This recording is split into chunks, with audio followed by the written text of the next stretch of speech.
What's cracking, everyone? Titanic Llama here, and I don't know about you, but for me, one of the best aspects of gaming is when a game that I enjoy gets a big, shiny new update that gives you a plethora of new content to sink your teeth into. Here we go, chat! Excited! Excited! Now, unless you've been living under a rock for the last couple of months, then you will most likely know that our dear little Idleon got a big new update which has given us a whole new world. That's right, World 6, or the Spirited Valley, has been added to Idleon. Is it good? Is it bad? Is it okay or just mediocre? Well, that's what we're about to get into. This is my first impressions, thoughts, and ranking of the Spirited Valley. Ooh. Ooh. Oh, they're cute as... Oh, that's huge. Holy... A new world release is always going to be exciting, and surprisingly, I had managed to keep myself spoiler-free for the most part. Going into the update, I knew that the world was called the Spirited Valley and that farming was one of the skills that we were getting, but that was it. So I really had no idea what to expect, and that was an awesome feeling and just added to the sense of giddy excitement as I waited for the update to go live. Can verify flies on Steam to get the update. Alright, here we go. Here we go, chat! And once it did, and I entered World 6 for the very first time, it was like a breath of fresh air, and I really mean that. Ever since leaving World 1, we have been idleoning in very inhospitable worlds and environments. World 2 is a literal desert. World 3 is a literal frozen desert. World 4 is the cold vacuum of space, which, fun fact, is also a literal desert. And World 5 is a lava-filled inferno desert. So, stepping through the portal to the Spirited Valley and seeing all of the soft greens and blues and the water running at the bottom of the screen really was a sight for sore eyes. But while I'm talking about the artwork, let's talk about the artwork. I feel like the artwork in Idleon has always been top tier, but I think that Lava has really outdone himself with the Spirited Valley. From everything that I've seen so far, the sprite work is amazing. The pagoda in town, the new monsters and NPCs added, the new backgrounds and nice little map assets like the bridges, all the way to the new skilling nodes like this tree. Like, look at this tree. It's awesome. Even the armor that I've unlocked so far looks really cool, though I'll always be sad that we most likely won't ever get little armor sets displayed on our dudes. And the new weapons are, well, elegant. For me personally, the artwork is an easy 10 out of 10. So far, my favourite new monster is the baby troll. This little dude is as cute as a button, and I really do want to live in a world where I own a plushie of this little dude. But I digress. All in all, I thoroughly enjoy the change in feel and aesthetic. It won't soon wear thin, and by the time that World 7 rolls around, it might even be hard to say goodbye to the valley. With new worlds come new skills, and with the skills being one of the main attractions when it comes to Idleon, these were something that I really wanted to sink my teeth into.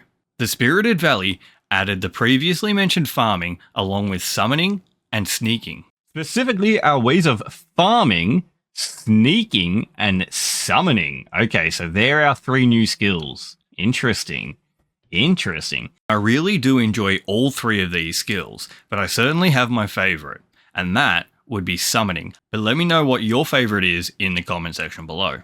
Farming is what you would expect. We get to grow and cultivate crops and then use these crops at the farmer's market to purchase boosts. There's more to this, such as beans in the night market, but I'll save the full explanations for future guides. I do, however, feel that if any of the skills are going to become tedious in the long run, I feel like it might be this one. Sneaking is insane. It gives access to some crazy bonuses through the Emporium, and at the time of writing this, I've only unlocked 10 of the 40 Emporium bonuses, so I'm sure there's a lot more craziness to be discovered here.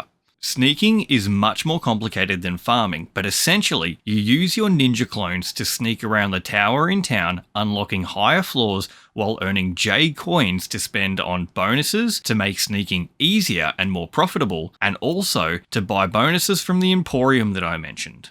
And finally, we have summoning, which is a lane-based defense minigame. Think Cartoon Wars or Battle Cats, and you've got a good idea of what this skill is all about. You will earn essence through this skill, which can then be spent on unlocking and leveling up new dudes to use within the summoning skill, along with increasing your essence output. Upon winning any of the summoning battles, you earn yourself a chest that you have to click an absurd amount of times to open, and I absolutely love it. More spam clicking please, lava, thank you. Opening these chests will reward you with an account-wide bonus. I do plan on making guides for all of these skills eventually, but they will take some time. All in all, I'm a massive fan of all 3 of these new skills. They are all unique, fun mechanically, and seem like they will end up giving some insane bonuses. My overall ranking for the new skills is an 8 out of 10, only brought down by the prospect that farming might become a bit tedious in the long run. Looking at the gains that I've already gotten though, I can't wait to see how high the value pushes our prints and damage in the long run.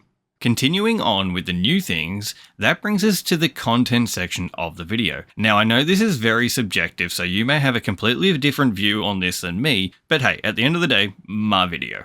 One big reason I try and keep myself spoiler free when heading into a new game or a big update is because as a gamer, one of the things that I love is the sense of discovery when it comes to playing a game. It also helps keep expectations at a reasonable level. With that being said though, I was actually blown away by how much new content was added with this update. I was thinking that obviously we will get the new world along with its mobs and some initial quests and NPCs, the new skills, new skilling nodes for previous skills, some new alchemy bubbles and files, and the Anvil tab 6, and not much else really until weekly updates started rolling out. So I was blown away and kind of caught with my pants down when breeding and by extension cooking got a lot of love in this new update, introducing new territories, new spices, which means more meals to unlock and level up. And I gotta say, these new meals give some insane bonuses, which seems to be kind of a theme when it comes to World 6. We also got a ton of new stamps, a whole new tower defense, shiny pets that had World 6 bonuses had their bonuses added, and on top of that we got a handful of new tiers of coins,